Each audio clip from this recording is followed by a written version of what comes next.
Buenas tardes y bienvenidos nuevamente a este grupo de investigación Globalito. Bueno, el tema de hoy es el acompañamiento de la acompañamiento del psicomotricista en la rehabilitación neurológica.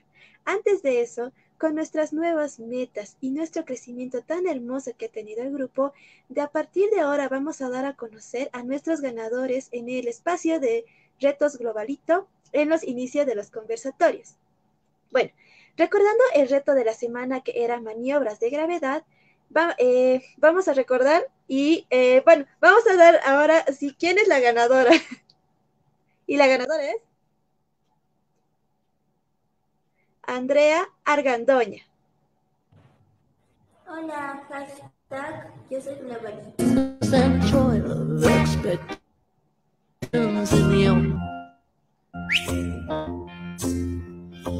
Hold me like you never lost your patience. Tell me that you love me more than hate me. And you're still mine. Muy bien, la licenciada experta que nos va a dar este conversatorio el día de hoy será presentada y estará acompañada por nuestro compañero Franz Calizaya Chávez. Él es egresado de la carrera de Psicomotricidad, Salud, Educación y Deportes en la Universidad Salesiana de Bolivia. Bienvenido, Franz. ¿Cómo estás? Muy buenas tardes. Hola, Rosario. Muy buenas tardes. Un ¿Cómo gusto estás? estar Muy nuevamente buenas acá. tardes. Gracias. Muy bien, Bueno, que te vaya Rosario. muy bien. Muchas gracias, Rosario, y gracias por el espacio de retos. Gracias. Muy bien, como muy bien todos saben, hoy nos encontramos nuevamente en este espacio de investigación Globalito, este espacio virtual que tenemos, esta vez con el tema de acompañamiento del psicomotricista en la rehabilitación neurológica. Para esto tenemos a nuestra licenciada Neisa Carolina Paredes Laura, quien es nuestra invitada especial, quien tiene sus estudios realizados, cuenta con un diplomado en educación superior, también cuenta con un diplomado en neurodesarrollo y una maestría en investigación científica. Los ámbitos laborales en los que se encuentra es en el Centro de Rehabilitación Neurológica Infantil del profesor Mario Parma. También está en el Programa de Desarrollo Temprano Infantil. Y es integrante del Centro Energy Kids como capacitadora. Con esto damos la bienvenida a nuestra querida licenciada Neisa Carolina. Licenciada, buenas tardes. Muy buenas tardes a todos. Es un gusto poder volver a estar en este espacio compartiendo la temática que me moviliza mucho, ¿no? Que es ese tema de la rehabilitación neurológica y el acompañamiento que brinda el psicomotricista en este campo de acción. Exactamente, licenciada. Muy bien, licenciada. Para nosotros es un gusto también tenerla nuevamente en este espacio virtual de investigación Globalito y que contribuya, ¿no? con toda su experiencia en el ámbito laboral y en su formación académica también. Bueno, licenciada, daremos inicio a este conversatorio. Y bueno, primeramente quisiera que nos cuente cómo cómo el psicomotricista está inmerso en las normativas del Ministerio de Salud, ¿no? Como bien se menciona. Bueno, Franz, contarte que evidentemente dentro de lo que es el recorrido de la psicomotricidad aquí en Bolivia, yo actualmente ya vengo trabajando alrededor de unos 5 años, debe ser con este año, ¿no? He podido hacer un sondeo profundo a través de la investigación, dentro de lo que es la investigación científica, pero más allá de esto, el tema de la revisión de la historia de la psicomotricidad a partir de leyes que se promulgaron en ciertos años y fechas, ¿no? Y es muy importante y relevante poder enfatizar que la carrera de psicomotricidad pues fue creada, da inicio el 2008 con la pionera, que en este caso es la fundadora, la licenciada Eliana Maldonado Benavides. Ella es Ella nace en Cochabamba y actualmente ella radica aquí en La Paz, ¿no? Ella es coordinadora de la carrera de psicomotricidad. Pues gracias a ella y a su arduo trabajo que ha ido realizando este tiempo, y pues gracias a los encuentros de trabajo laboral en los cuales he estado, me ha permitido identificar un conjunto de elementos que nos sirven a nosotros como psicomotricistas, ¿no? No puedo dejar de mencionar que al nosotros tener una formación teórica, práctica, personal y corporal, de una u otra manera, vamos a estar inmersos en... Uy, ¿se escucha muy bien, Franz? Sí, Liz. ¿Sí? No hay ningún problema, Liz. Se escucha con claridad. Ya, listo. Entonces te decía, al nosotros tener una formación teórica, práctica, profesional y corporal y personal sobre todo, ¿no? Nuestra formación posibilita ciertos campos de acción laboral, tales como la salud, la educación y el ámbito deportivo, ¿no? Que están obviamente algunos en proceso de elaboración, de sustento teórico, digámoslo así. Claro. Dentro de la salud podemos decir, ¿por qué denominamos normativas o leyes del Ministerio de Salud? ¿No? En la fecha 30 de diciembre del 2013 se crea, se institucionaliza, se instituye, la ley 475, ¿no? Esta ley básicamente hace referencia al servicio a las prestaciones del servicio de salud integral, ¿sí? Dentro de esta ley, básicamente se busca eliminar el tema de la exclusión social, se busca brindar una salud gratuita, integral, ¿ya? Anterior a esta ley, se tenían aproximadamente 700 prestaciones, pero gracias a la promulgación de esta ley 475, ya se tiene aproximadamente 1.200 prestaciones que están registradas en el manual del Sistema Único de Salud, del SUS, ¿no? Este manual de servicio de salud integral del SUS, que fue igual aprobada y presentada el 2015. En realidad, el 10 de junio del 2015 ha sido presentada para ser evaluada y aceptada el 16 de junio del 2015 también. Y lo interesante es que gracias a la instauración de esta ley se instituyen nuestras prestaciones dentro del campo de la psicomotricidad, ¿sí? Nosotros podemos encontrar ahí 6 prestaciones que nos, que brindan este espacio al profesional de psicomotricidad formado, lógicamente, desde sus bases filosóficas y todo lo que nos compete, ¿no? En nuestra área. Esta ley básicamente busca dar cobertura a madres gestantes, mujeres en edad fértil, menores de 5 años, adultos y adultos mayores, ¿ya? Lo interesante es que en el año 2018, el 28 de mayo, se busca hacer una modificación, en realidad el 2 de febrero del 2019, ¿no? Gracias a la ley 1152. Se busca modificar, se decreta la modificación de la ley 475 con la ley 1069. Pero si nos damos cuenta, hay una modificación respecto a los artículos que postea esta ley, ¿sí? Se hace modificación básicamente en el tema de brindar mayor atención gratuita a las personas que no están aseguradas o no son parte del seguro social, ¿sí? Y ahí es como que da mayor cobertura. Y lo interesante de todo esto es que gracias a la modificación que nos brinda la ley 1069, pues de repente esto se busca ampliar, o sea, la atención de la psicomotricidad puede ser un poco más amplia también. No podemos dejar de lado que al existir una ley como lo es la 475, que habla de este sistema de salud integral, nos abre campo en el ámbito de salud, estoy diciendo, y al hablar de salud introducimos también la parte de la rehabilitación, al igual que los compañeros y colegas del área de fisioterapia, terapia ocupacional, fonoaudiología y otros, ¿no? Genial, licenciada, la información que nos da. Prácticamente se mencionaba, ¿no? Antes que el psicomotricista no tiene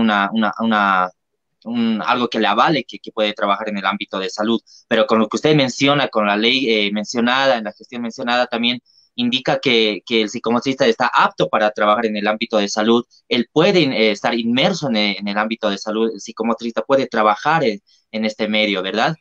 Bueno, licenciada, tal vez pasando también a lo que mencionó, el acompañamiento, ¿cómo sería el acompañamiento que brinda el psicomotricista en estas prestaciones? Mencionó que eran 6 prestaciones, ¿verdad? Entonces, ¿cómo sería el acompañamiento que brinda el psicomotricista en estas 6 prestaciones, en el servicio de salud integral, licenciada? No sé si nos podría comentar sobre eso, por favor.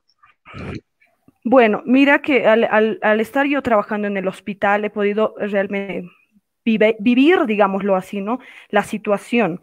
Es decir, estas prestaciones básicamente van a ser ejercidas por el profesional formado especialista en psicomotricidad, y así lo estipula el manual.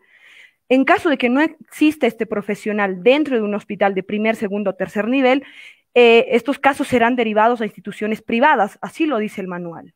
¿Sí? Entonces, al existir 6 prestaciones inmersas en el manual, que es del 2015, hablamos de la PC 310, que es la psicomotricidad que brinda atención al ámbito prenatal, digámoslo así, la etapa prenatal, que hace referencia a la etapa del embarazo, desde la concepción hasta el posparto, incluso se dice, podría ser hasta los 6 meses, ¿no?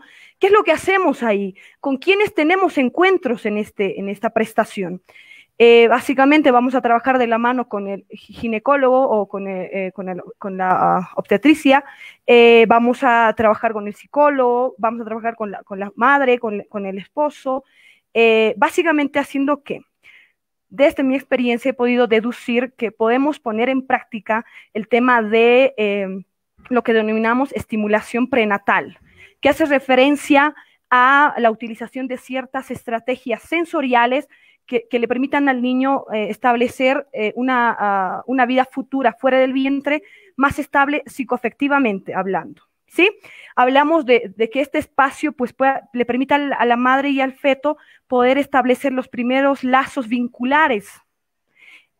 Uno de los elementos importantes que de repente se pueden empezar a trabajar es el tema de la relajación, ya que la relajación permite esta toma de conciencia y sobre todo tener este tema del control del cuerpo, porque gracias a este tema de uno de los elementos de las neuromotrices, como lo es el tono muscular o el tono como tal, que es evidentemente es uno de los contenidos psicomotores que van a estar inmersos en el trabajo, ¿no? El tono que no solo tiene que ver con una cadena muscular de distensión y relajación, sino que va más allá, tiene un componente emocional, ¿no?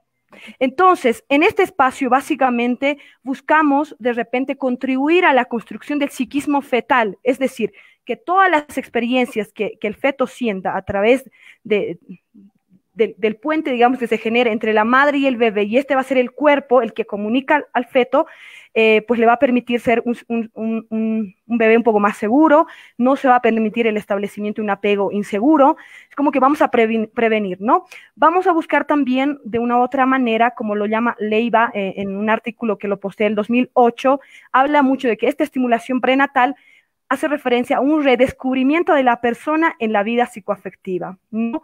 Lo mismo dice Morales en el 2009, quien menciona que el feto siente, se mueve, tiene recuerdos y pues gracias a los estímulos que nosotros le vayamos brindando a través de la madre, como mediación con la madre, pues lo vamos a volver un bebé cuando esté fuera del vientre más seguro. Lo importante acá es como que tomando recursos, uno de los recursos importantes son las mediaciones del cuerpo, de la madre y el feto. Y estas pueden ser la voz materna, puede ser los sonidos, pueden ser los olores, las fragancias. Tomemos en cuenta, por ejemplo, el tema de la voz materna. La voz materna, una vez que el bebé nace y al estar fuera del vientre, la voz de la madre es referencia de fuente de satisfacción de repente de la alimentación. Entonces, eso le permite identificar dónde está el otro, ¿no? El tema de la voz materna. Entonces, imagínate cuán importante es acompañar este proceso, ¿no? Dentro de lo que es la prestación PC 310. La segunda prestación tiene que ver con la psicomotricidad neonatal, que va destinada a la atención desde el nacimiento hasta los 28 días, porque hasta ahí se lo denomina neonato. ¿Sí? Ahí vamos a trabajar bajo la coordinación con las especialidades de pediatría o neonatología, ¿no? Porque de repente hay bebés que ingresan a incubadora y pues vamos a reforzar, más que reforzar, vamos a poder crear lazos también sobre un contenido que es muy manejado en la psicomotricidad, como lo es el diálogo tónico, ¿no? Este diálogo corporal que le va a permitir a la madre y al bebé poder establecer estos primeros lazos de sostén afectivo, emocional, ¿no? Básicamente hablamos de un diálogo tónico emocional afectivo, donde la piel de la madre y el bebé van a ser uno de los mediadores para la creación de esta vinculación que se establece. Y aquí me puedo un poco vincular con lo que dice Mirta Chockler, ¿no? Sobre los organizadores del desarrollo. Es decir, si hay una buena fase de vinculación de apego, esto va a facilitar la comunicación, que es el segundo, y también la exploración y posteriormente el equilibrio postural y el orden simbólico, ¿sí? Entonces hablamos de un diálogo corporal que va a ser mediado a través de las manifestaciones del cuerpo. Básicamente vamos a prevenir la estructuración de trastornos de este componente, vale la redundancia, del trastorno de la estructuración del vínculo afectivo madre-niño. Dentro de lo que es la psicomotricidad, que ya va a la tercera prestación, tiene que ver con la atención temprana en problemas de psicomotricidad. Aquí básicamente vamos a brindar un acompañamiento como lo dice, la atención temprana va destinada también entre los 2 hasta los 6 años.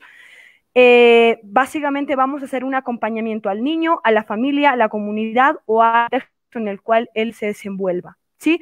Vamos a estar también entrelazando nuestro trabajo con el área de pediatría, con el equipo de repente interdisciplinario que trate al niño o con los profesores, porque algunas veces llegan derivaciones de las unidades educativas o de los parvularios. Básicamente nuestro rol ahí también está vinculado con el tema de la dinamización y la articulación de las dimensiones tanto motrices, intelectuales y sociales, porque hablamos de un ente, hablamos de una persona desde una perspectiva global, y es ahí donde se construye la mirada psicomotriz, así como lo propone Miguel Sassano y Pablo Bottini en la revista número 44 que acaban de publicarla también. En esta prestación, Franz, vamos a brindar una atención precoz, porque cuán importante es mirar este desarrollo psicomotor, pero no buscando detectar limitaciones o centrándonos en el síntoma, no, sino buscar entender qué es lo que trae el niño al consultorio, ¿no? ¿Qué hay detrás de esa sintomatología? ¿Qué hay detrás de ese signo psicomotor? ¿Sí? Claro. Hacemos una detección precoz, vamos a hacer un diagnóstico y, lógicamente, un tratamiento. Y acá hay dos vertientes.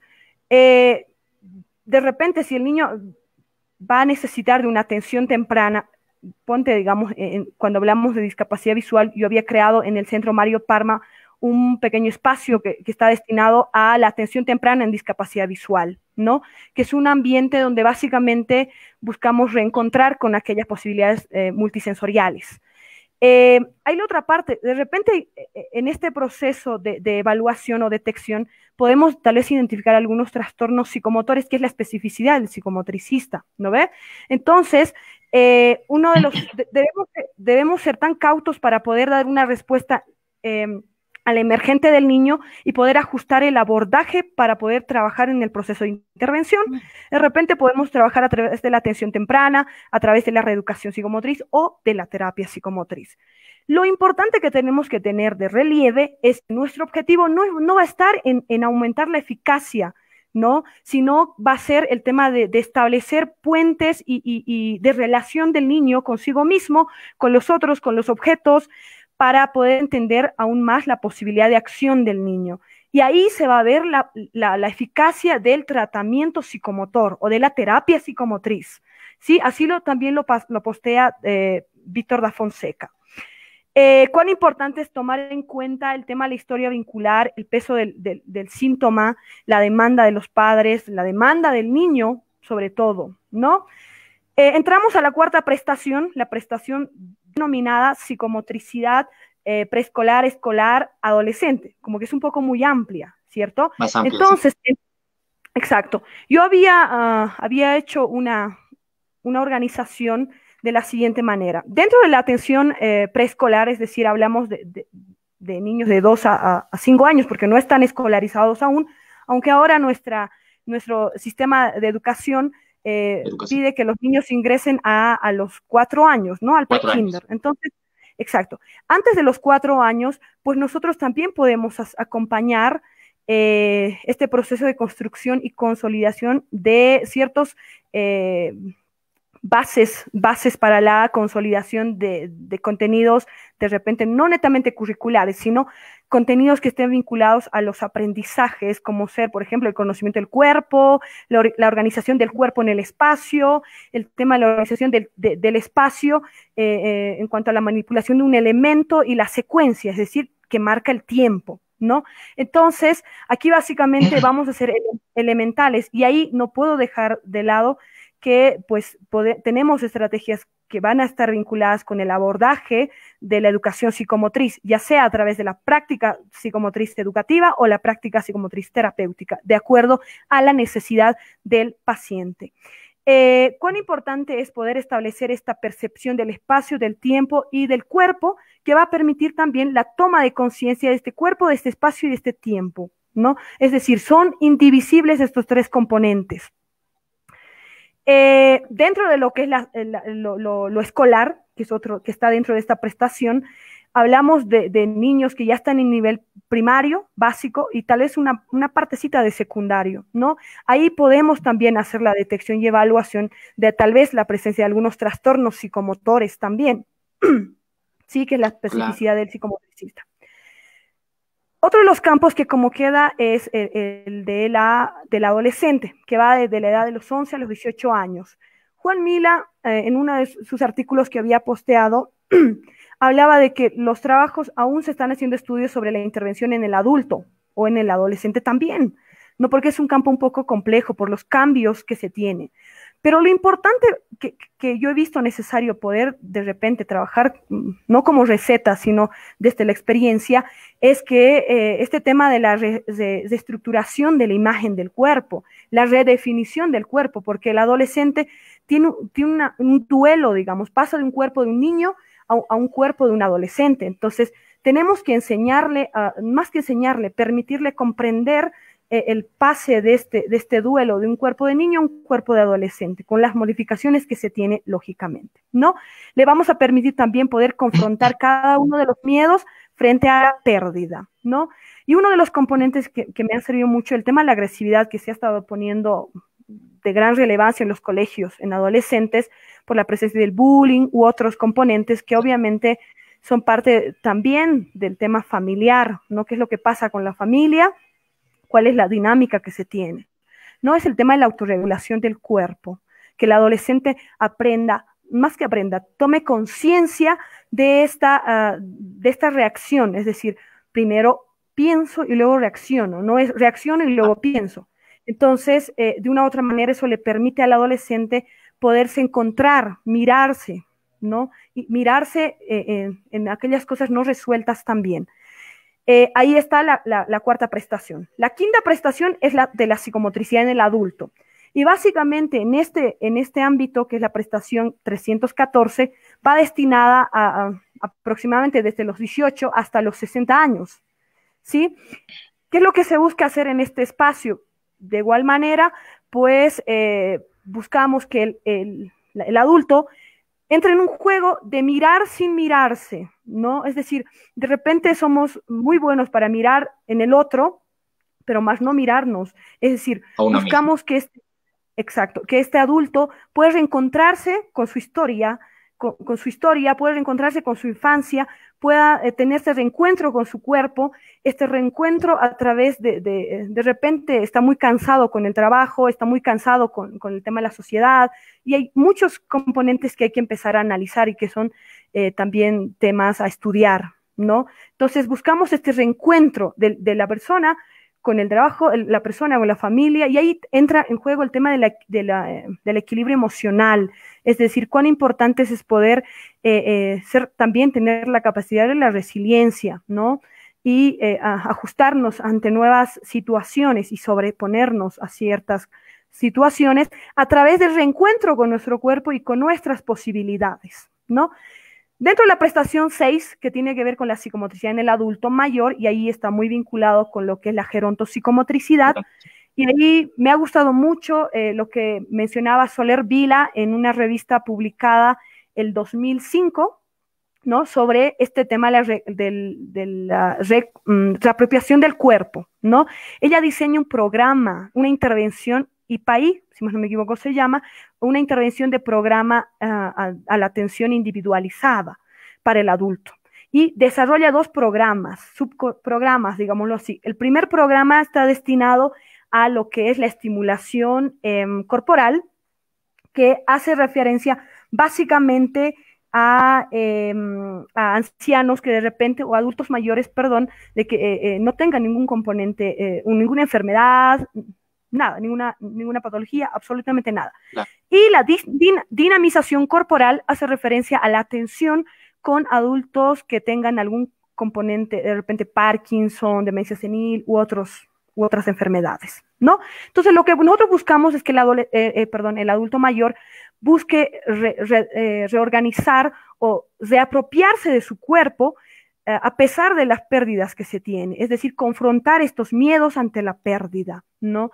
Como que posibilitar los campos de movilización, pero no solo movilización del cuerpo en movimiento, sino la movilización emocional también, porque no podemos dejar de lado que el movimiento se interconecta con el tema de la emoción y, lógicamente, porque existe un conjunto de engranajes que se ejercen a nivel de las funciones ejecutorias superiores registradas dentro de lo que son las dimensiones cognoscitivas. Básicamente, puedo hablarte de esas 6 prestaciones en salud y, pues, cómo vamos a ir haciendo nuestro acompañamiento también. Muchas gracias, licenciada. Realmente me parece muy interesante. Y esto, ¿no? Antes de que se me olvide, esto lo que acaba de mencionar en el adulto mayor es prácticamente trabajar algo, no solamente corporal, lo que usted menciona, también emocional. Y ya cuando yo pasaba la materia de gerontopsicomotricidad, también nuestra docente nos indicaba, ¿no? De que no vamos a poder hacer que desarrollen más, digamos, esas capacidades que ya tienen, sino vamos a hacer que, digamos, mantengan en cuanto a lo cognitivo, a lo social, que se siga manteniendo y no que lo vayan a perder fácilmente como vaya transcurriendo el tiempo, ¿no? Entonces, también esto lo que acaba de mencionar desde la primera, desde la primera prestación hasta la 6ª prestación, es prácticamente lo que anteriormente tuve la oportunidad de entrevistar al licenciado Pablo Bottini, y lo que habla también él, ¿no? Desde la neurociencia en la globalidad. Entonces, es prácticamente lo que menciona él, que usted también mencionó que desde la gestación nosotros podríamos intervenir, desde el 6º mes de gestación podríamos intervenir.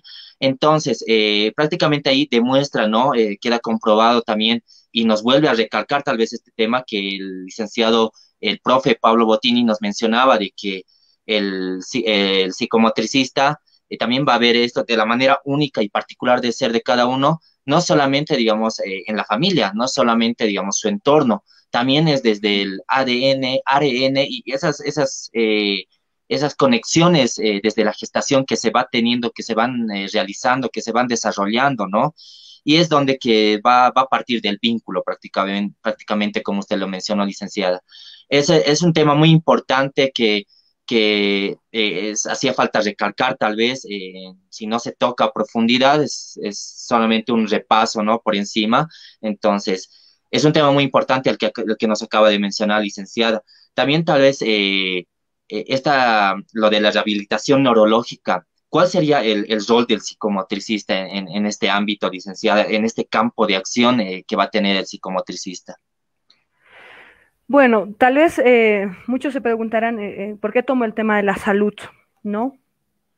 Es muy importante poder entender de que la rehabilitación, el campo de la rehabilitación está inmerso en salud también.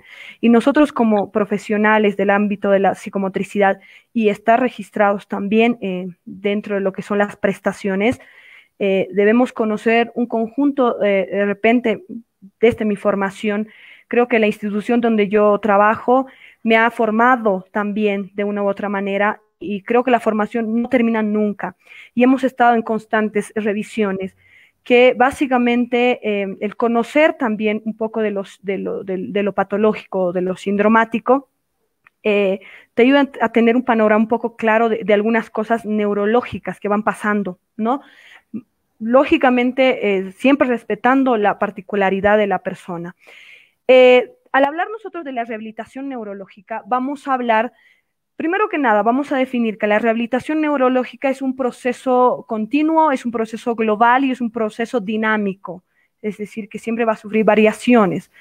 Básicamente, gracias a la rehabilitación neurológica se busca que el adulto pueda, de una u otra manera, el niño, perdón, o el adulto, dependiendo a qué etapa, de repente, la rehabilitación neurológica nace a través de la aparición de estos ictus, ¿no? Algunos traumatismos neuroencefálicos o algunos trastornos neurológicos, ¿no? Entonces, busca que esta persona sea independiente, tanto física, emocional y social, ¿no? La rehabilitación neurológica, lo estoy diciendo. Y a mí me gustaba mucho, he estado en varias capacitaciones que ha dado el doctor Valerio Sermati, que es un italiano en rehabilitación, experto en rehabilitación neurocognitiva, y él hablaba mucho de la actualización del término de la plasticidad neuronal, y él la llamaba plasticidad sináptica. ¿Por qué? Porque según estudios que se habían hecho, es decir, que gracias a la elaboración de nuevas experiencias, se generan nuevas redes neuronales, nuevas conexiones, ¿sí? Y él acuña otro término que tiene que ver con la neuroplasticidad, que él había mencionado que las neuronas que de repente fueron dañadas por un traumatismo craneoencefálico o por un accidente cerebrovascular, pueden regenerarse tanto anatómica y funcionalmente, pero siempre y cuando se establezcan estas conexiones sinápticas, es decir, más experiencias. Mayor experiencia, mayor conexión.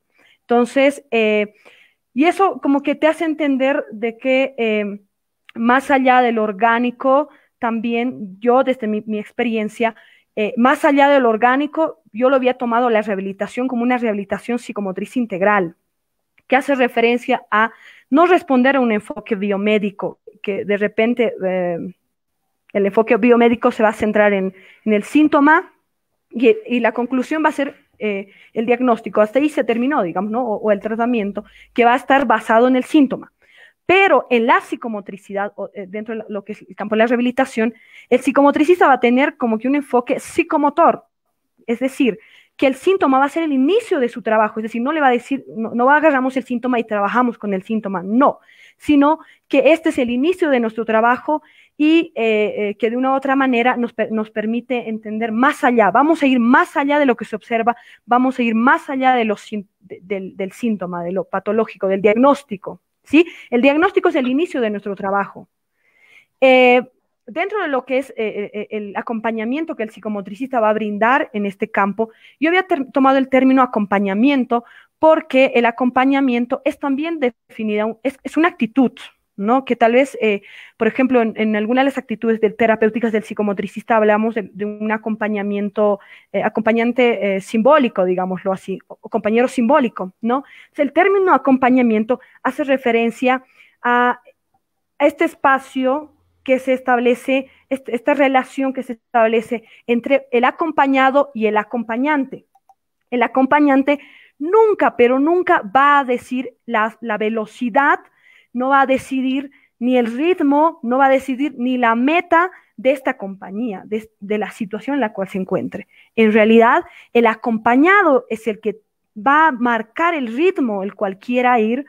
¿Por qué? Porque el acompañante le va a brindar este espacio de expresión, le va a brindar este espacio libre donde él se sienta cómodo, pueda expresar, se sienta comprendido, y de una u otra manera estos dos elementos como el acompañante y el acompañado van a marcar este bonito elemento que lo llamo compañía, ¿no? O sea, juntos vamos a formar una compañía, una relación de compañía, ¿sí? Entonces, ¿cuán importante es poder establecer este acompañamiento pero no como un direccionante, no diciendo yo te voy a decir por acá, esto vamos a hacer, esto no, sino respetando la necesidad y dando una respuesta ajustada a cada uno de los emergentes del paciente. Básicamente me baso en esto y pues creo que gracias a la experiencia que se ha tenido en el centro de rehabilitación, una de las cosas que yo rescato en este proceso de trabajo en la institución es que muchas veces se ha hecho derivaciones de pacientes con trastornos neurológicos. De repente nos derivaron pacientes con parálisis cerebral, con la multiplicidad en cuanto a etiología, estoy diciendo, o tipo, ¿no? Más allá del diagnóstico, más allá de todo esto, al ingresar al consultorio, al gabinete de psicomotricidad, esta persona es una persona que siente, que piensa y acciona, y no debe ser de repente prejuzgada, no debe ser etiquetada, y no debemos dejarnos guiar por el tema clínico al poder hacer la observación y la comprensión de este cuerpo, ¿no?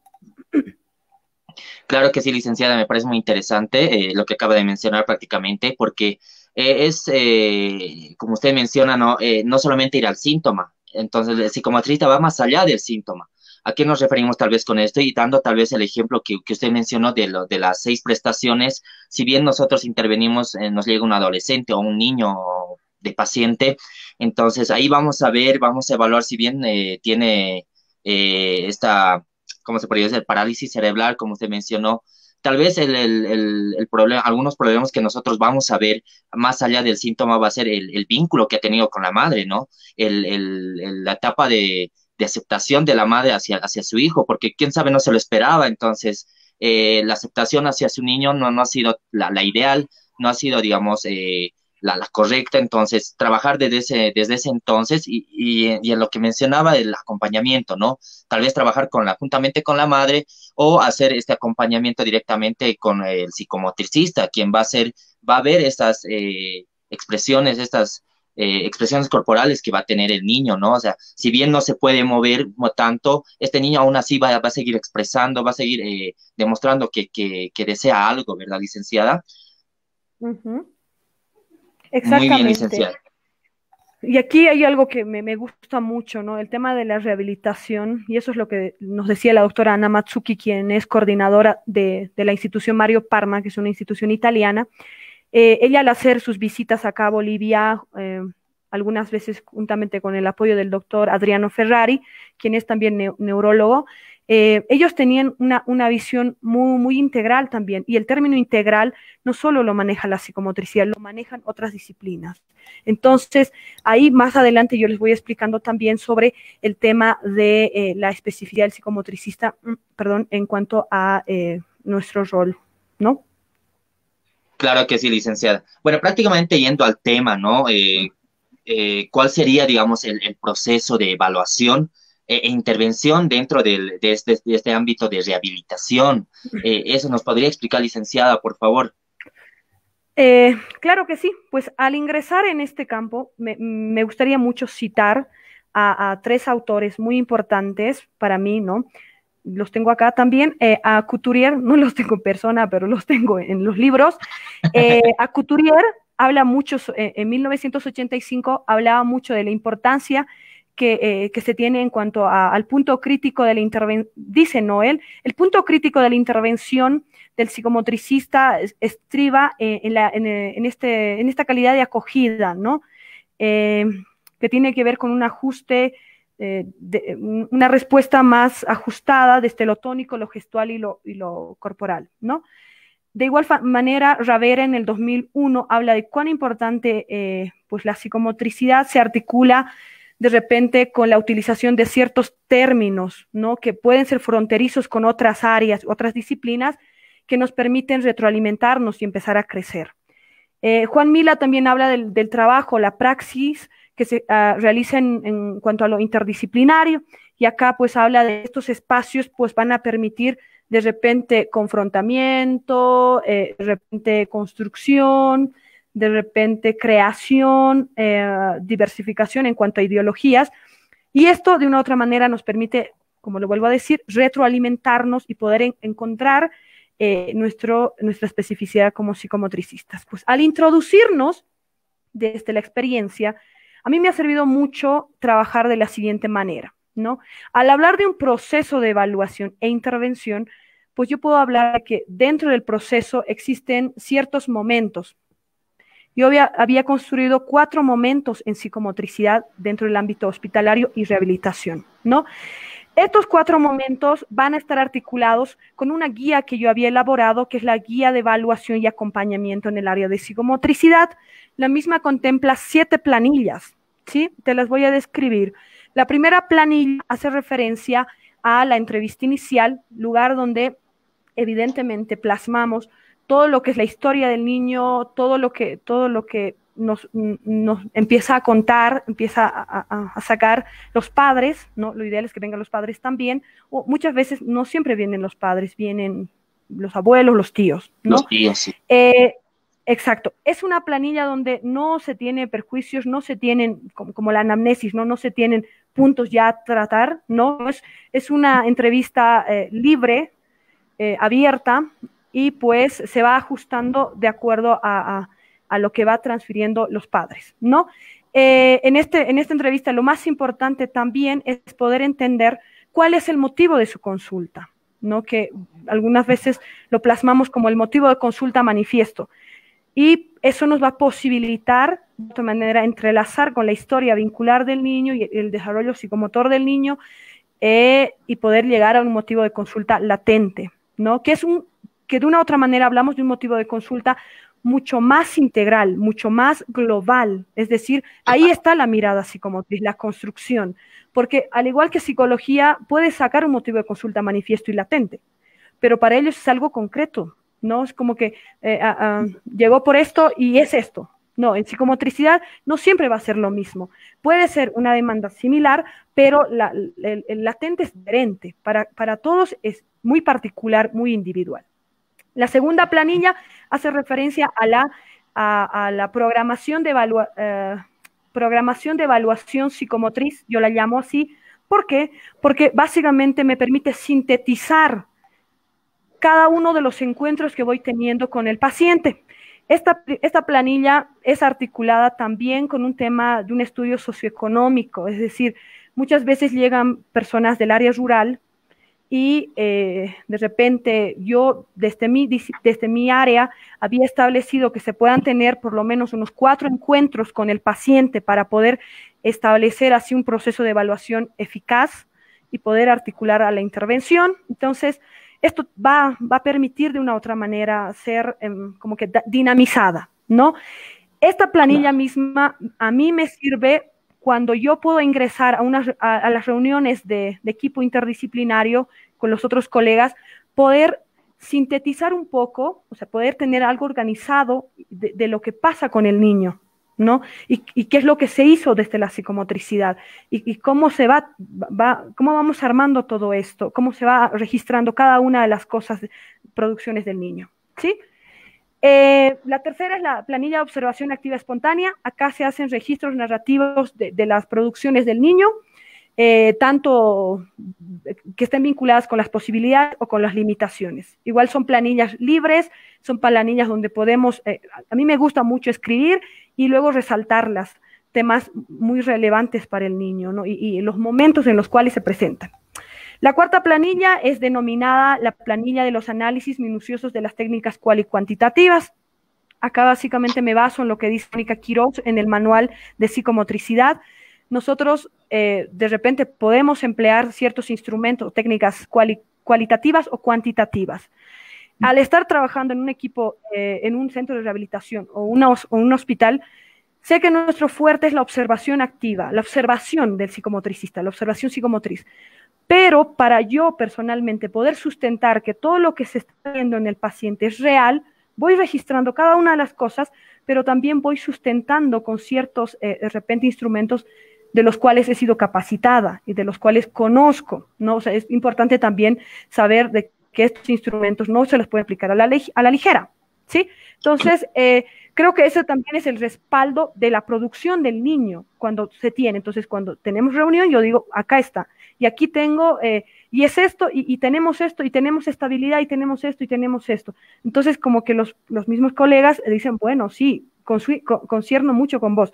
Entonces, me ha tocado incluso la guía de parámetros psicomotores de Pilar Arnaiz, es una guía que también permite identificar temas de desarrollo, ¿no? Y esta se aplica juntamente con la del WIPSI y la WISCAI, que son instrumentos que aplica el área de psicología. Entonces, cuán importante es poder trabajar de la mano con el otro profesional sin invadir su trabajo, más sí contribuir para una comprensión integral de este paciente, ¿no? Entonces, de repente, él sacará de su área y ahí me doy cuenta que, evidentemente, estábamos yendo por buen camino. Él sacó algo que es real y yo también saqué algo que es real. Entonces, ahí está lo interesante de no cerrarnos con que yo hago esto, sino aprender a dar al otro también y respetar su encuadre de trabajo del otro profesional.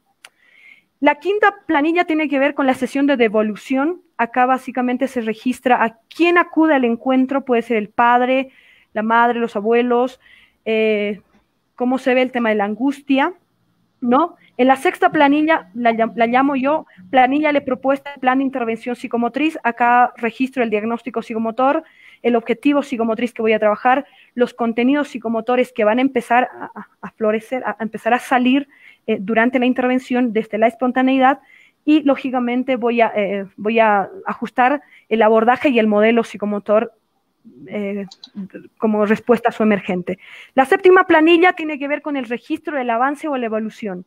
Acá yo básicamente voy registrando cada una de las producciones del niño o del potencial del niño, ¿no? O algunas veces de alguna limitación que de repente lo angustia más. Estas 7 planillas, Franz, están muy vinculadas con estos 4 momentos de los cuales yo te anticipaba. Yo hablo de 4 momentos, ¿no? El primer momento que tiene que ver con el encuentro con el otro. Este primer momento va a estar muy relacionado con este espacio de acogida, con este espacio de intercambio de manifestaciones del cuerpo de un otro a un otro. Es un espacio donde se brinda seguridad y confianza, ya sea al padre o los niños. Este encuentro puede depender de 2 factores, ¿no? Si nos encontramos en una situación hospitalaria, básicamente te va a llegar la ficha de interconsulta del especialista a quien esté derivando. Entonces, al ingresar la ficha de interconsulta, lo que se entiende es nosotros poder comunicarnos con el especialista para poder entender el flujo de la derivación.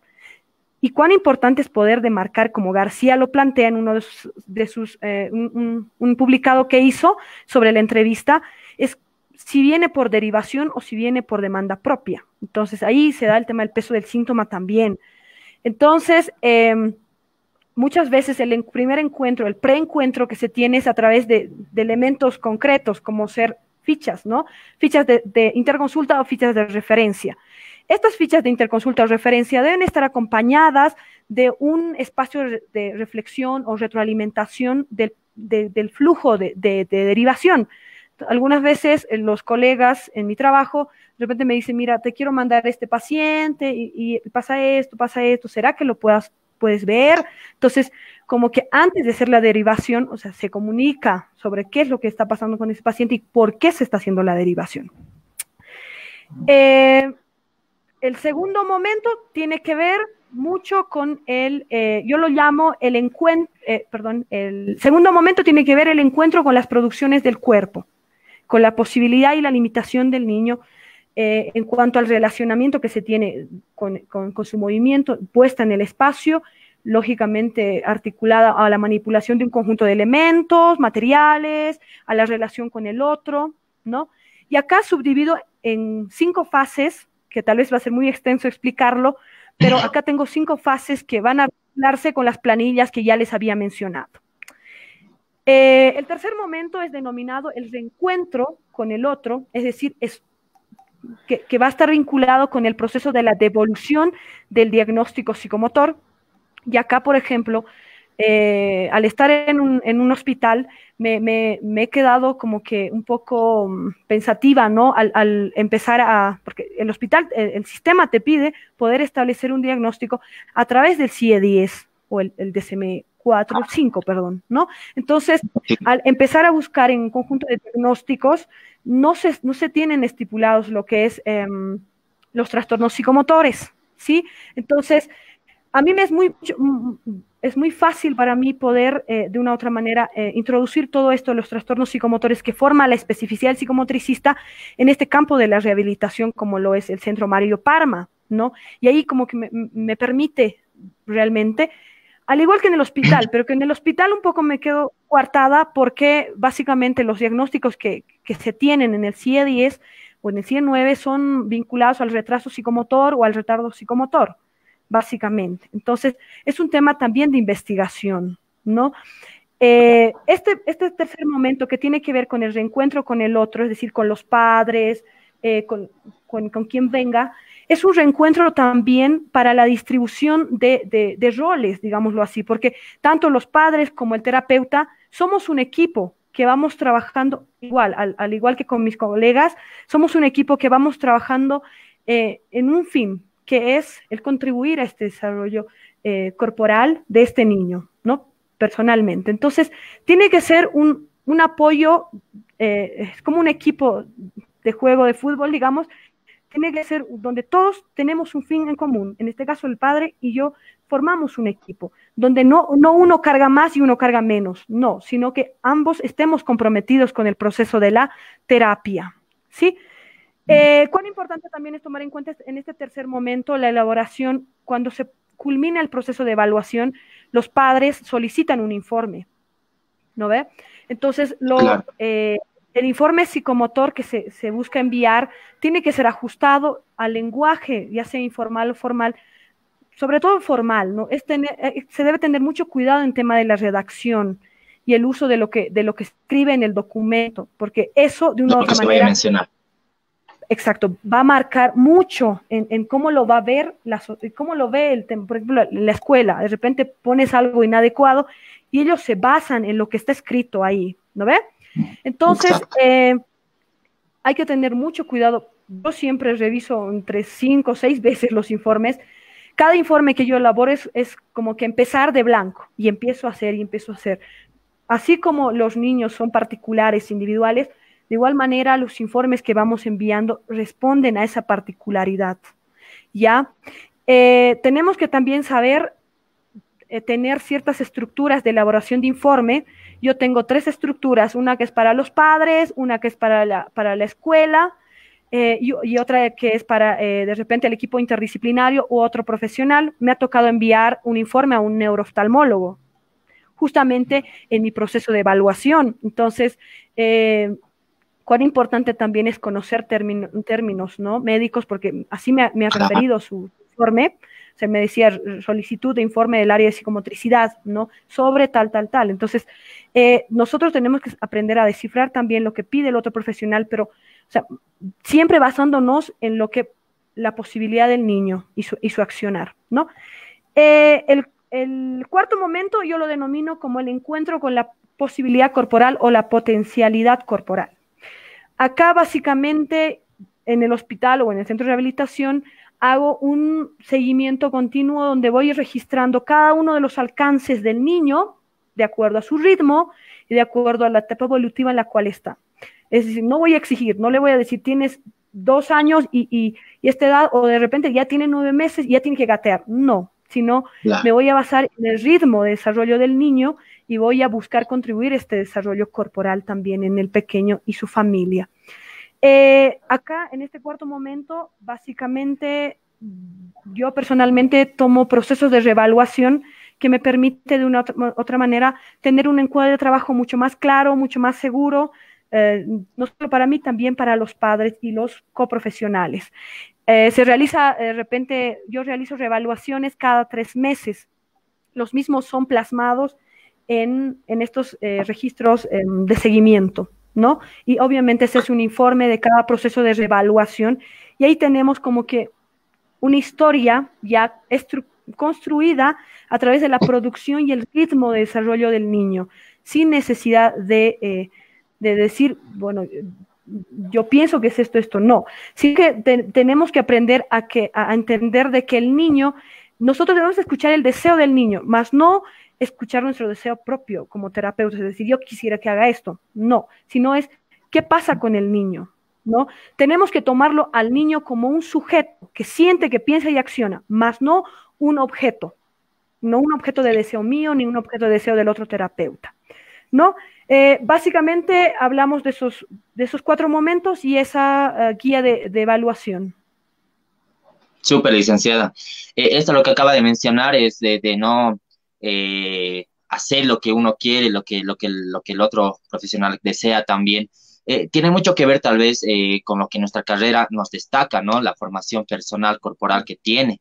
Y anteriormente es prácticamente lo que usted mencionaba en la parte del diagnóstico. No, nosotros no vamos a diagnosticar en nuestra primera o segunda sesión, sino este proceso de diagnóstico, de evaluación, consta de 4 sesiones, es decir, un mes, y hasta a veces es en 6 sesiones, ¿verdad, licenciada? De acuerdo a cuántos, cada cuánto venga nuestro paciente. Eso tal vez recalcar, licenciada, y somos los únicos profesionales. El psicomotricista es el único profesional que da un diagnóstico psicomotor. Tal como usted lo mencionó, es un oftalmólogo, como usted mencionó, otro profesional de otra área de salud, podría tal vez, el psicólogo, por ejemplo, va a tener un diagnóstico de TEA, o el neurólogo, perdón, va a tener este diagnóstico de TEA, por ejemplo, de trastorno del espectro autista. Nosotros tenemos un diagnóstico referido a eso, ¿no? O sea, viene como guía para nosotros, pero nosotros viendo a nuestro paciente, dejándolo expresarse de manera corporal, de acuerdo al movimiento, en el movimiento, con su movimiento, en la sala de psicomotricidad, y las evaluaciones que vamos a tener, la aplicación de instrumentos, ya como usted mencionó, cualitativos o cuantitativos, nos van a ayudar a sacar tal vez un diagnóstico psicomotor, ya vaya a ser como inhibición psicomotriz, u otro diagnóstico que vaya referido a este trastorno, ¿no? De TEA, ¿no? O de cualquier otro trastorno o diagnóstico médico que vaya a venir nuestro paciente, licenciada. Sí, evidentemente creo que nosotros, al estar inmersos en un equipo interdisciplinario, si hablamos del Centro de Rehabilitación Mario Parma y si hablamos del hospital en un equipo multidisciplinario, pues nuestro rol es fundamental, porque creo que nosotros, a través del trabajo corporal que vamos teniendo, pues podemos crear mediadores de relación, que pueden ser denominadas mediadores corporales también, que nos permitan conectarnos o reconectarnos con el paciente, ¿no? Y poder crear este espacio de acogida. Como tú lo mencionabas, es cierto, me parece a mí, desde mi experiencia, poder revisar mucho el tema de trastornos neurológicos, psicológicos, psiquiátricos, porque cuán importante es también poder entender. Me ha tocado de repente que me manden un paciente con síndrome de Wester y que estaba medicada, que tenía constantes convulsiones y después, y así, ¿no? Entonces, y tú te das cuenta que de repente cuando ha entrado evaluación estaba medicada, y obviamente la evaluación o la observación no va a ser la misma, porque de repente el medicamento genera quietud motriz, está en un solo sector y puede cerrar. Entonces, cuán importante también es entender este tema médico, ¿no? Entender, sí, para uno, pero ya cuando nosotros vamos a recibir a nuestro paciente, pues hablamos de un encuentro sin perjuicios, un encuentro que de repente nos permita de una u otra manera expresarnos como realmente es, con aceptarlo tal cual es, con cada producción, con cada limitación, y acompañar, como te digo, este proceso, ¿no? Claro. No solo al niño, también a la familia. Sí, muy bien, licenciada. Bueno, licenciada, agradecido por esta conversación, por esta charla, por este enriquecimiento de conocimientos, más que todo, ¿no? Por la que nos da usted en este tema, ¿no? Bueno, licenciada, vamos a pasar a la parte de preguntas, el espacio de preguntas, pero antes, licenciada, por favor, si me da el permiso usted, claro, obviamente, vamos a pasar al espacio de publicidad de nuestra carrera para los que quieran estudiar, ¿no? Incluirse a la carrera de psicomotricidad. Por favor, licenciada. Sí.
¿Ya sabes qué estudiar?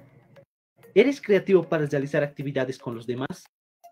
¿Estás buscando una carrera acorde al trabajo en salud? Esta información es apropiada para ti, porque en este video nos enfocaremos en el ámbito terapéutico. ¿Sabes qué es la psicomotricidad? Pues te lo diré. Es una disciplina que estudia al cuerpo y sus manifestaciones a partir del juego, donde el niño vivenciará diferentes situaciones y emociones vinculadas a su historia de vida, con el acompañamiento de un psicomotricista. Este psicomotricista deberá contar con los siguientes conocimientos. En teoría, psicomotricidad, psicoanálisis, neurodesarrollo, anatomía, fisiología y semiología, primeros auxilios, patologías congénitas o adquiridas y también neurofisiología del lenguaje, entre otros. En práctica, para trabajar con personas con autismo, síndrome de Down, TDAH, parálisis cerebral, síndrome de Turner, síndrome de Guillain, etc. Todos estos vinculados al diagnóstico diferencial de los trastornos psicomotores, siendo que el psicomotricista es el único que puede dar un diagnóstico e informe psicomotor mediante el proceso de evaluación como ser, entrevista inicial, observación activa, aplicación de instrumentos, análisis, informe, devolución, inicio del plan de intervención terapéutico, informe de evaluación y seguimiento para dar o no el alta del paciente. En personal o corporal, donde la carrera tiene una materia de formación vivencial, donde trabaja en descubrir y conocer tus habilidades y tus límites. Entonces podrás titularte investigando temas en el ámbito hospitalario a través de las siguientes modalidades de graduación, como ser excelencia académica, tesis, proyecto de grado y trabajo dirigido con un seguimiento y acompañamiento desde el 8º semestre y metodologías de investigación a partir del 4º semestre. Una vez saliendo de la carrera podrás integrarte a diferentes campos laborales, educativos, deportivos y terapéuticos. Entre los terapéuticos, por ejemplo, tenemos a CIES de atención terapéutica a pacientes, Centro de Nutrición Infantil de Niños con Desnutrición, CIRI, Centro Integral de Rehabilitación Infantil con niños de diferentes patologías, Centro de Rehabilitación Neurológica Profesor Mario Parma, que atiende a niños con patologías de base y trastornos psicomotores, consultorios de la Universidad Salesiana de Bolivia, de atención a niños, adolescentes y jóvenes, AJAYU, que atiende a pacientes con diferentes trastornos clínicos y psicomotores, Residencia Los Almendros y Asilo San Ramón, en gerontopsicomotricidad con los adultos mayores. ¿Cómo están? Mi nombre es Isabel Guadalupe Alcón Domínguez. Soy psicomotricista de profesión.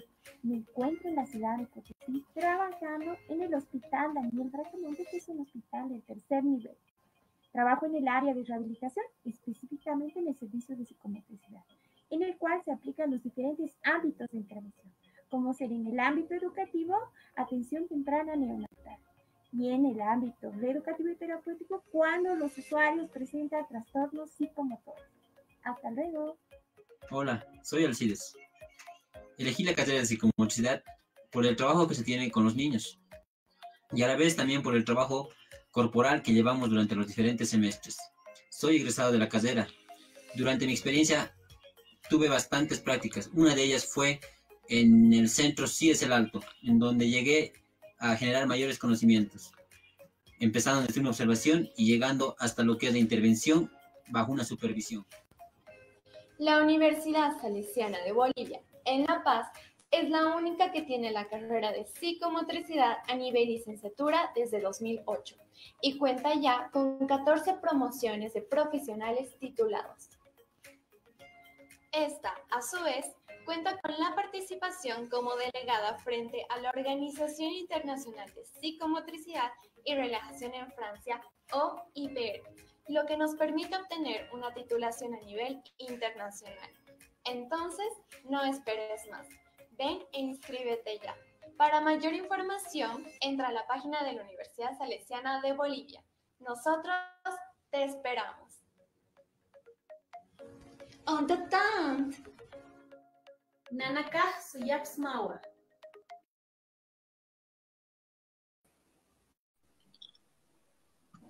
Muy bien, licenciada. Acabamos con este espacio publicitario de nuestra carrera de la Universidad Salesiana.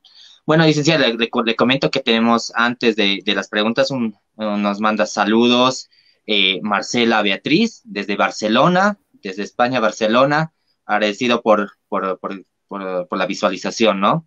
Bueno, licenciada, vamos a pasar a nuestra primera pregunta que la hace es Rosario Cama, que dice, buenas tardes. Qué lindo tema, licenciada, muy interesante. Mi pregunta es para aclararme mi duda en la diferencia de rehabilitación y reeducación desde la psicomotricidad. Por favor, licenciada.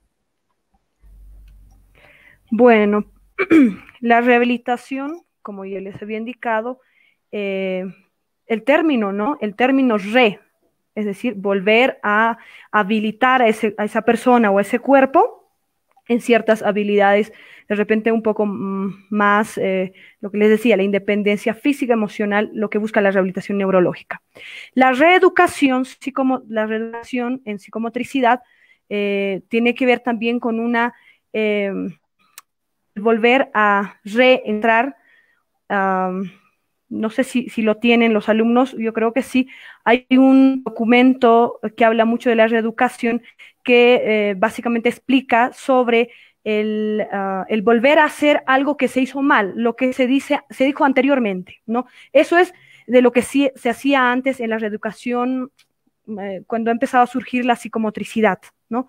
Como que volver a hacer algo que estuvo algo no bien elaborado.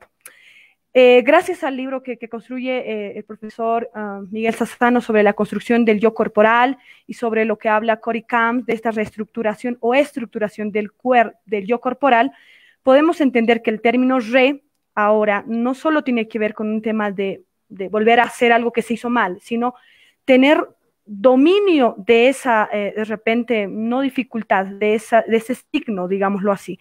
Por ejemplo, si un niño, de repente, su único medio de comunicación o de mediación, de relación con el otro, es escupir. Entonces, nosotros no vamos a coartar, decía, deja de escupir, no, sino poder entender el por qué lo hace, con qué frecuencia lo hace, ante qué situación lo hace. Y algunas veces nos ha tocado hasta escupir con ellos, ¿no? Jugar a quién escupe más lejos, y de una u otra manera eso hace que el niño tome conciencia de esta acción, que es muy diferente a la rehabilitación, ¿no? La rehabilitación tiene que ver, como te digo, volver a habilitar ese cuerpo para ser independiente en temas de actividades de la vida diaria, como comer, bañarse, este tipo de cosas, ¿no? Que van muy de la mano también con terapia ocupacional. Muchas gracias, licenciada. Bueno, tenemos otra pregunta que es de nuestra compañera Inés Javier, que dice, buenas tardes, licenciada. Licenciada Neisa, gracias por toda la información. La pregunta que nos hace Inés es, ¿no? ¿Habrá alguna diferencia entre dar mayor experiencia y sobreestimulación? Gracias. Ya, vamos a un poquito, sé que el tiempo no está nada bien ahorita. El tema de la plasticidad sináptica, como les había explicado, tiene que ver con el generar nuevas experiencias, ¿no? No mayores experiencias. En realidad, el tema de la mayor experiencia, de una u otra manera, al tener mayor experiencia, a uno lo hace un poco más, como que más pudiente, es decir, conoce más cosas, porque así como en el campo laboral, ¿no? Uno que se dedica a la docencia y ha estado años en la docencia y ha tenido temas de formación, entonces es una persona que tiene mayor experiencia, ¿cierto? Pero el tema de la sobreestimulación, obviamente son dos cosas que no tienen nada que ver, o sea, son muy diferentes. La sobreestimulación muchas veces aparecen ante el deseo de los padres o ante el deseo de un otro. De repente quiero que aprenda esto, quiero que haga esto y quiero que esto. ¿Por qué? Porque de repente hay una falta en uno mismo. De repente pasa muchas veces con los padres que proyectan en los hijos. Yo no logré hacer esto, entonces yo lo voy a anticipar y pues ejecuto un conjunto de cosas. Lamentablemente, a la actualidad, el tema de la tecnología nos juega un papel muy, muy negativo porque los bebés desde muy pequeñitos, 9 meses, 10 meses, cuando ya han empezado a desarrollar este tema de las praxias en manos, de una u otra manera, empiezan a manipular ciertos elementos electrónicos que estatizan el cuerpo, pero evidentemente sobreestimulan la parte, lógicamente, cognitiva, ¿no? Pero estatizan el cuerpo, ¿no? Son dos cosas sumamente diferentes. Muy bien, licenciada. Bueno, tal vez por favor podría responder esta última pregunta que nos hacen, ¿no? Es de Tina Cris, que parece ser muy importante. Dice, buenas tardes, mi pregunta con niños con TEA, ¿hay algún instrumento de valoración que como psicomotricistas que podemos usar o alguno que nos recomiende? Gracias, licenciada. Ya, lo primero que siempre menciono es que evidentemente la detección precoz es muy importante, pero no digo que de repente nosotros los psicomotricistas diagnostiquemos el TEA, no, eso no es real. Nosotros no somos encargados de hacer el diagnóstico del TEA, pero sí de repente durante nuestro proceso de evaluación, a través de la observación activa, espontánea, la ponencia de este juego corporal o este juego espontáneo, pues empieza a relucir de repente algunas alteraciones en este desarrollo psicomotor, que si bien hemos denominado que este desarrollo psicomotor está integrado por dimensiones motrices, intelectuales y sociales, que van a ser como una red, nos va a permitir tener ciertos componentes del autismo, ¿no? Este tema de la cercanía del cuerpo, por ejemplo, el tema de sostener la mirada, el encuentro de miradas, este tema de la poca tolerancia por el tema de la hipersensibilidad de ciertas texturas, o por ejemplo el tema de elementos circulares, de repente le llama mucho la atención los cilindros que giran, y se empieza a autoestimular, se presentan las estereotipias, ya sean, siempre las estereotipias se presentan en segmentos distales, en manos o en pies, empiezan a aparecer de repente las autolesiones frente a estímulos acústicos, ¿no? Y empiezan de repente a golpearse, empiezan a morderse. Entonces, hay ciertas cosas que de una u otra manera no están. Y ahí, como Mirta Chockler lo dice, ¿no? Existe un conjunto de organizadores del desarrollo que parte de un proceso de vinculación, de apego, ¿no? Y eso facilita la comunicación. Entonces, cuando no se da este tema de vinculación, la recepción del cuerpo a cuerpo, el tema de no alineamiento de mirada, ya es algo que nos llama la atención. Y cuán importante es la observación. Un instrumento como tal en psicomotricidad que de repente nos permita de una u otra manera entender, me parece a mí, yo lo tomo mucho, el que propone Mónica Quirós en el manual, lo denomina pautas de observación de los parámetros psicomotores, ¿no? El análisis de los parámetros psicomotores que articula el tema del sujeto en relación al espacio, al tiempo, a los objetos, a los otros, a los objetos, ya lo dije, y al lenguaje. Entonces, no es así como la guía de parámetros, que de repente, como está basada en una escala de Likert, la guía es un tiqueado, ¿verdad? En el Sí. de Mónica Quiroz es como que nos permite tener un panorama mucho más, más libre, donde puedes tú empezar a interrelacionar qué es lo que pasa esto con esto, desde mi perspectiva. Muchas veces yo con algún paciente que de repente tiene algunos componentes autistas, de autismo,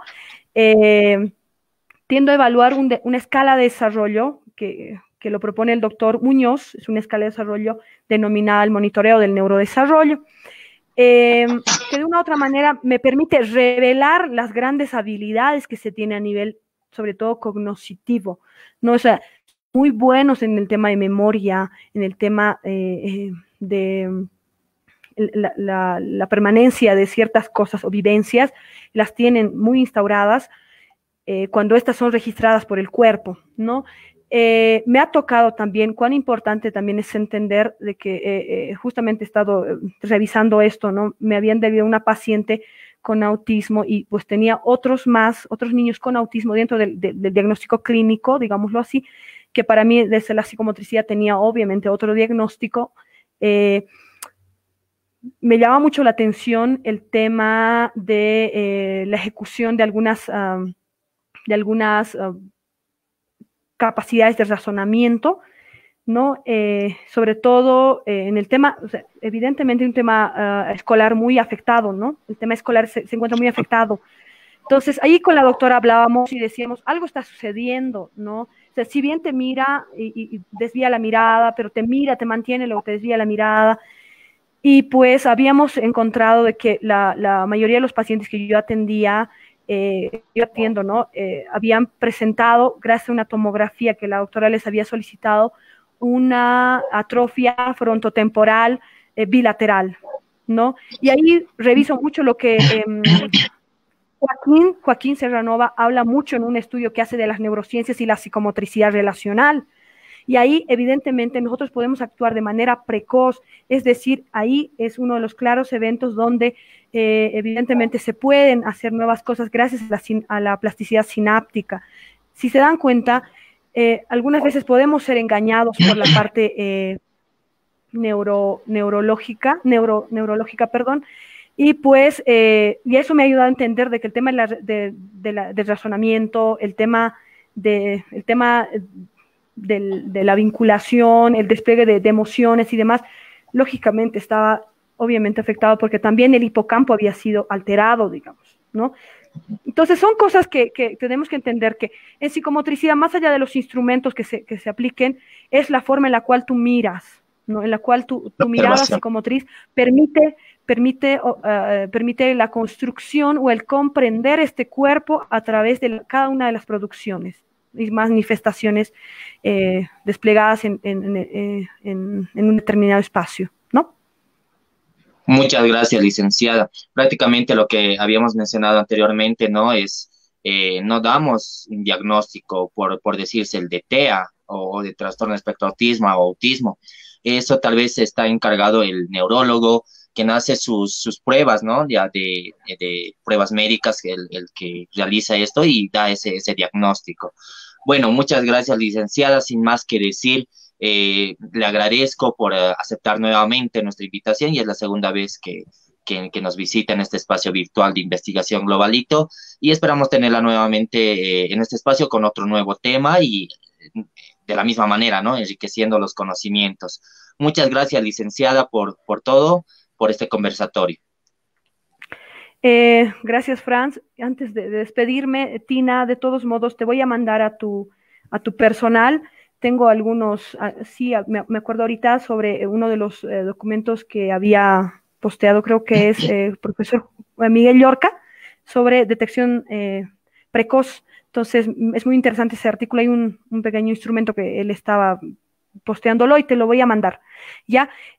Muchas gracias al espacio Globalito, a la Universidad Salesiana, y pues una vez más alentarles a poder estudiar esta linda carrera, que si nos damos cuenta, estamos inmersos y pues necesitamos aún más psicomotricistas para poder empoderarnos de este espacio y esta bonita profesión que es la psicomotricidad, y pues hacerles entender de que no hay barreras, sino hay retos que vamos sumando y experiencias que van a ir contribuyendo a nuestra especificidad y poder contribuir también a nuestro rol acá en Bolivia desde la psicomotricidad. Muchas gracias. Muchas gracias, licenciada. Antes de que se vaya, licenciada, tal vez pedirle, ahí tenemos una pregunta más en acá, pero no sé si nos podría contestar directamente en comentarios, ya el tiempo se nos acortó. Entonces, por favor, licenciada. Sí, claro, no hay problema. Edith, creo, no se preocupe, le voy a responder al chat. A los Claro que comentarios. sí, licenciada. Muchas gracias, licenciada. Hasta luego, licenciada. Chao, se cuidan mucho. Muy bien. Acabamos de concluir este espacio virtual de investigación globalito con este tema del acompañamiento del psicomotricista en la rehabilitación neurológica, que ha sido muy importante, ¿no? Que es muy importante recalcar varios puntos, y nuestra invitada especial, en este caso, la licenciada Neisa Carolina Paredes Laura, lo hizo, incluso el tiempo quedó muy corto. Entonces, vamos a ver otra ocasión de tal vez poder invitarla nuevamente, aclarando otros puntos más específicos. Y bueno, no me queda más que otra que despedirnos, pero antes pedirles que nos sigan en nuestras redes sociales, como ser Facebook, Instagram, en nuestro canal de YouTube también, y ahora también en TikTok con el nombre de Yo Soy Globalito. Muchas gracias y nada más que decirle, me despido de todos. Hasta una próxima ocasión.